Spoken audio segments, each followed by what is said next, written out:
we met 2 days ago, Lauren and I did. I just said, why don't you stop by and just try to get her a vote of confidence, because she's, for her, as good and elite of a player as she is, this has been, I said, I hesitatingly threw out the word slump, and she's like, no, that's fine.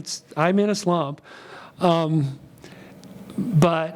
I said, you're too good a player. It's not gonna last. Just, focus on the things you can control. And I said, the good news is we're 6-0 in the league without you having shot the ball as well as we know you're going to shoot the ball. And I said, every player goes through that.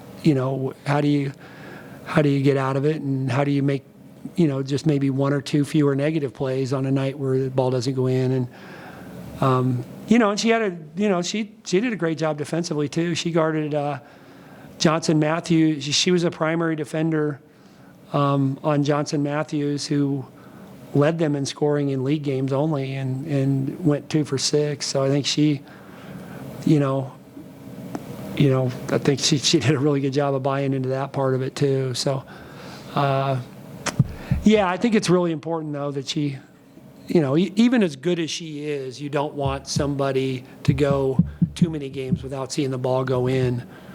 And today it went in to the point where I feel like, that's going to help her on Wednesday and next Saturday and going forward. So, because we're going to need her to keep finding baskets in the way that she did today. Flane, what did you see from your team in the second half? Yeah, just a little bit more attention to detail on the defensive end than we'd seen in our past few victories. Honestly, like I felt like we were just a little sharper and on the glass than we had been, and that's sustainable. The ball going in the basket isn't always as sustainable. So just, I thought we didn't lose our defensive focus at the level that we had really in probably 3 of our last 4 conference wins, where we led by double figures each of those games. So that's Molly said it. It's just, as a veteran group, we should be good at that. So, and Matt, this is the popular phrase of playing with your food is probably pretty accurate of what we've done lately. Is we just haven't been quite as detail driven on the defensive end when we've had those double figure leads, and I thought we were just better at that today. Not that we didn't have any loose possessions. You're not going to go 40 minutes without mistakes, but I felt like we were just sharper a greater percentage of the time in that half. What's impressed you about Keone Lockett's development? Yeah, just that she can play off others. Like Matt said, those plays in the second quarter were big because it was it gets us a little momentum, and going from an even game to up 8, in that little stretch was I think important. But if we need her to score a little bit, she can do that. She's Molly talked about finding the hot hand. I think Keone's got a good sense for that.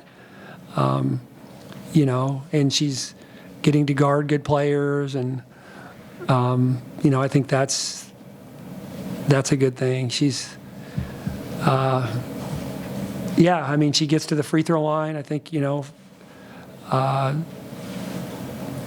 I think she's good at not settling. She hasn't shot the 3 as well lately, so I think she's occasionally passing up a 3 to drive it, maybe, that she should be shooting. But with our team, that's so rare. But I think it's the right thing to do in a lot of cases, and I think she's, like I said, she's gotten to the free throw line, she's done a good job, like I said, of just finding areas where she can score the ball, but also she's smart about playing off others and with others. How encouraged are you about kind of the multitude of ways that Molly just searched out to make DePaul pay for the way they were going to guard her top 2 scorers today? Yeah, I thought she did a good job on just her ball screen reads were really good. She if they stunted, but they didn't fully commit, she kept it. If they more fully committed, she passed it. And, that's a veteran player. That's what's nice is like we can put her or Kiani or Lauren into ball screens. And, I think just based on how the game went, it was a little bit, they put a little bit better defender on Lauren typically. So I think it's great when we can play off of that. Plus she hit some threes, I think, early. She missed a couple early, but then, she had a couple baskets, and I thought she got confident. And coming off a big game against Seton Hall, it's hard because you want all of them to see the ball go in every game. But you want somebody who just had a good game to have another one because then they're more capable in the future. But I think this really sets up well because the more that it just becomes the Morgan and LJ show, the easier we are to guard. And I think, about Kiani and Molly, when those guys are going, it takes some pressure off Morgan and Lauren, and then they can a lot of times get an easier basket. So, 6 assists, one turnover for Molly in addition to the 21 points is, she had the ball in her hands just a little bit more. I thought she just made really good reads off the ball screen. What else has Molly brought to this team throughout the whole season that kind of gives you guys an extra edge? Yeah, Molly's a good listener. I hear most everything second, third hand because I'm old. But if you talk to our coaches and I say, okay, who does so-and-so go to, and who do the young players go to when they need to hear something, and who do her peers go to, it's more often than not, it's Molly. Part of that is she doesn't have the pressure to score 18 to 20 the way Morgan and Lauren do, so she's got a little bit different take, but I think she's a good listener, and I think that what's neat is I think it goes up and down the roster in terms of it's not just the younger players who will go to her to talk. It's older players too, and she's just a good sounding board, and she's steady. Like Lauren said, it's like you know what you're going to get, and not that she never gets frazzled. They all do, including myself. But I just think her steadiness, and what she does off the court as a listener is really invaluable.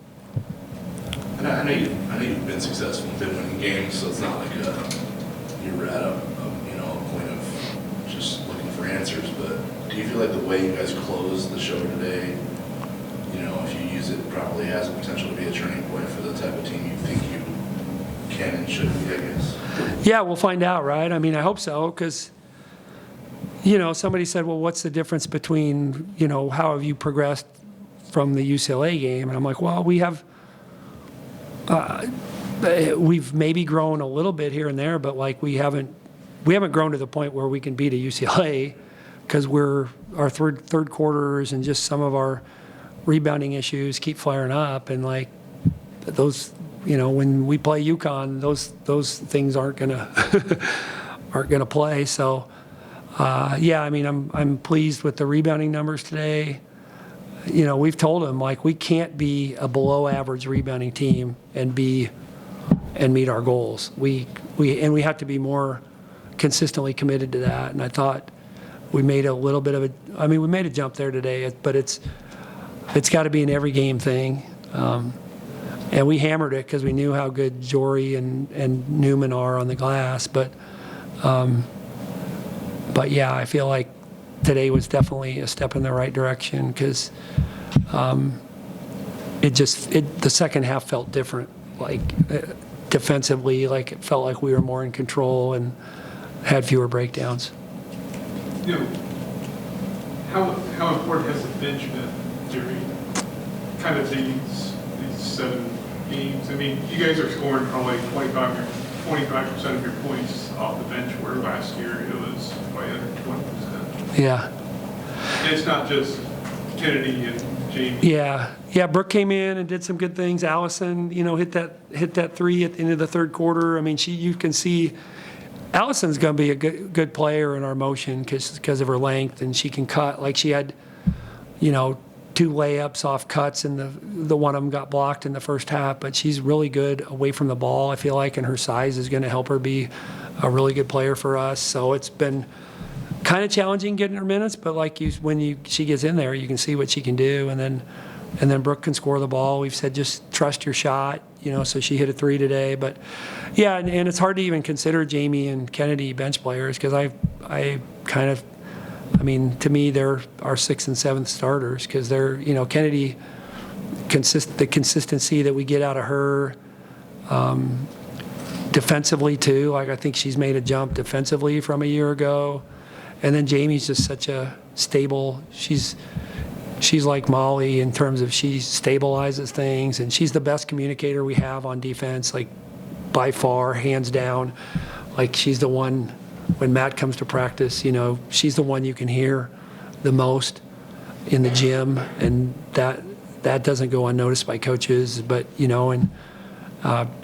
hits timely threes, she takes care of the basketball, and yeah, so it's good. I think, I feel like the more consistent that Brooke and Allison can be, the better we can be too. We've talked about that as a staff, is like if we can just get to the point where they're just a little bit more trustworthy in tight games, and it's not their fault. It's just that we have all these veterans playing ahead of them, so sometimes it's like, okay, do you put it, can I find a way to get them 2 to 3 minutes? And I don't know what we have for bench points today, but 24, that's good. That's 30 it says, Glenn. They had 24. I don't even have my reading glasses on. Hey, I don't have mine. But the lighting is really good up here, so. You said it was hyperbole and you were just trying to get people excited about UConn. What gives you reassurance and confidence that you could say something like that and this team knows what the job is? Yeah, it is hyperbole. I said that so people will come out and tell their friends to come out. The people who are here today hopefully will be there, but hopefully they'll tell their friends that we can get even more. But it's a big game, but to me it's a measuring stick. Like we've fallen flat against the 2 elite teams we played this year at Kansas State and UCLA. We got bombed in both of them. We weren't really in the game, maybe a little bit in the third quarter at Kansas State, but we weren't really in the game. And so I think I'm excited. After we play Butler, I'm going to be excited to see how far we've progressed since UCLA. And I think the crowd's going to be awesome, and that's but our players can't rely on that. We got to do the prep and be ready, and it's a short prep. We play on the road Wednesday night, so. But yeah, I think it's a great measuring stick game, and hopefully the people who come watch want to come back because I'm hoping it's a great game. Offensively, you guys were very efficient. Is there certain actions you felt was most effective against DePaul today? Yeah, their ball screen coverage was like Molly said, they weren't going to come off Morgan, and Molly and Lauren and Kiani were all able to get downhill. They played Villanova Wednesday, and Villanova screens off the ball similar to what we do. So we were going to play a little bit more motion heavy like we normally do, but their ball screen coverage was so. They were so tied to just staying with the post that it became easier to get layups than it was within our motion. So we ran a lot of ball screen sets, more than we normally would, and we ran them for Molly and Lauren, and maybe not as many for Kiani, but and then you look at what Kennedy does cutting off the ball. Like I said, Allison's is going to be a really good motion player that way. And I thought they did a good job on Morgan today. But 20 assists, 12 turnovers, we'll take that. We were a little bit more ball screen heavy, but I thought our motion stuff was fine too. Any further questions for Flame? Thank you, guys. Thanks for coming.